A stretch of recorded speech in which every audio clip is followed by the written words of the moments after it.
As you know, Jim, I am a leader in immigration reform in this state.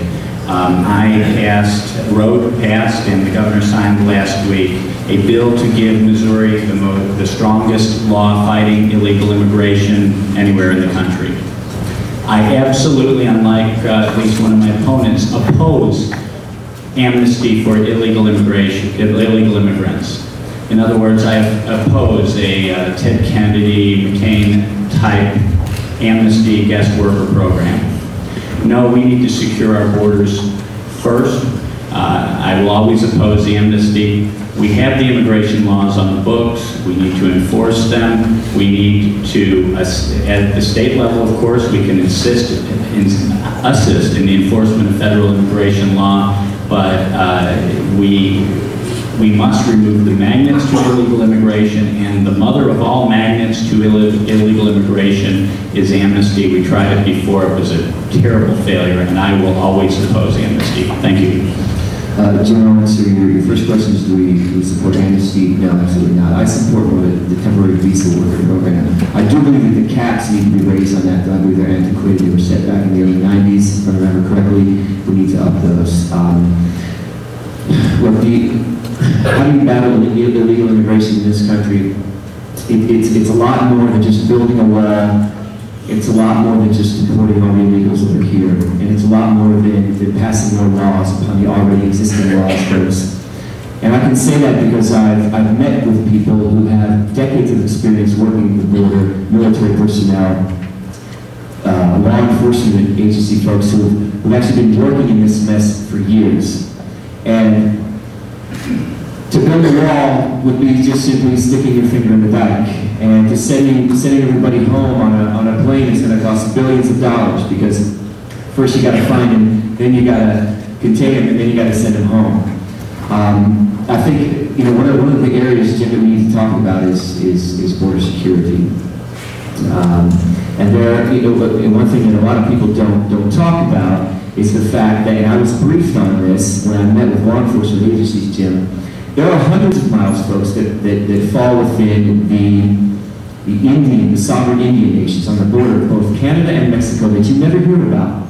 And the United States does not have any law enforcement jurisdiction within those, except the FBI in certain cases. So the American Indian nations are telling us, and they're telling our law enforcement, our border security, that to the tune of hundreds of thousands every year, illegal immigrants are crossing those are the most porous areas of our border, folks. And they're crossing them. Drug traffickers, prostitution rings, everything. If I had one of the liaisons from the Navajo Indian tribe actually told me, he said, if I'm a terrorist and I want to get in the United States, I'm coming through Canada and I'm coming through one of the American Indian nations. Now, here's what these enforcement people are telling me. They're telling me that they need 4 things. They need training, they need more boots on the ground, they need equipment, and they need money. And money should take care of all of those things. So, this is what's happening. The laws are there. They're on the books, folks. The Immigration Nationality Act, there are hundreds of those laws. Doctor, you can attest. Hundreds of them. My wife right now, I'm living this experience right now. My wife is an immigrant.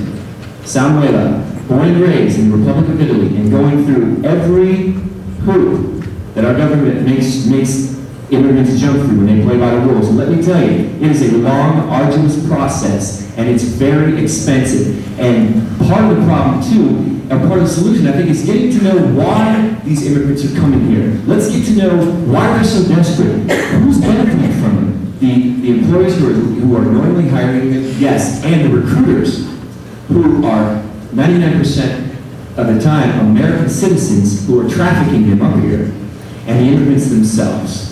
So it's going to take a lot more than just sticking a finger in the dike. It's going to take understanding, Jim, getting to the crux of the problem, and taking, again, political will. We're going to have to work together with these American Indian nations. We're going to have to work together with law enforcement to make sure they have the resources to enforce the laws that are in the books. Thanks.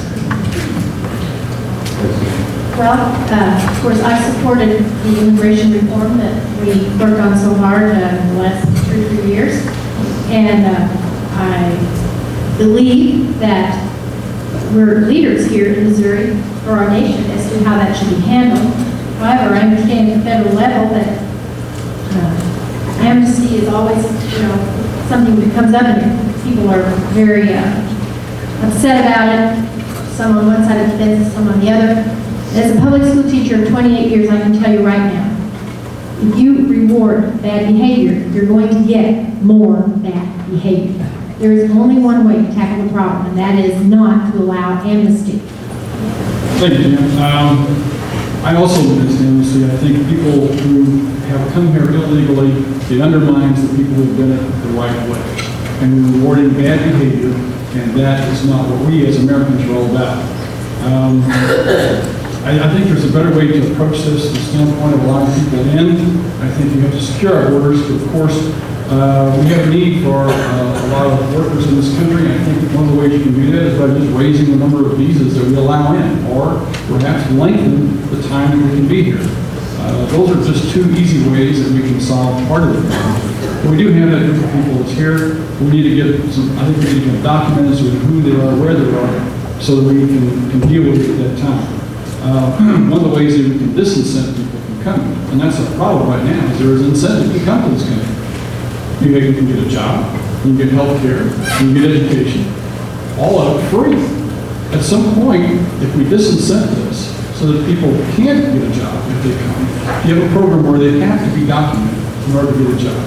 If you don't allow them to get health care or education for the kids unless they have a job and a document, pretty soon people will not because they can't and reap the benefits of our system.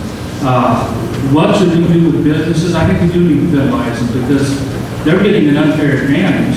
Business A and B have the same exact product, but business A is hiring somebody for $2, $3, $4 an hour, and business B is paying a good American wage to help a good American family have the things that Americans want and need and all that now. That's not right. It's just not right. We've got to put a stop to that, and that's going to put everybody on a fair footing. And Americans are about fairness. But what needs to be addressed is why are people coming into this country? Because we are the best country God ever put on the face of the earth. We are, and no matter what some newspapers try to print about how horrible people we are, we're not. And you know that because your neighbors are good people, aren't they? And you're a good person for the most part, aren't you? We are. We're good people. But we have been for over 200 years. So people want to come here. How can we help them come here? We don't want to be. It seems like, I know people say, gee, you sound like a Haiti. We want to get rid of all of those people that don't look like you. No, I'm all for immigration. I think it's a great thing. You have a beautiful wife. I'm glad she's immigrated.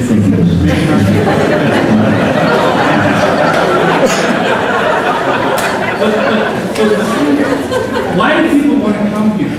To better themselves. Let's get into it. I would like to propose, and I'm going to do this real briefly, the American Foreign Legion.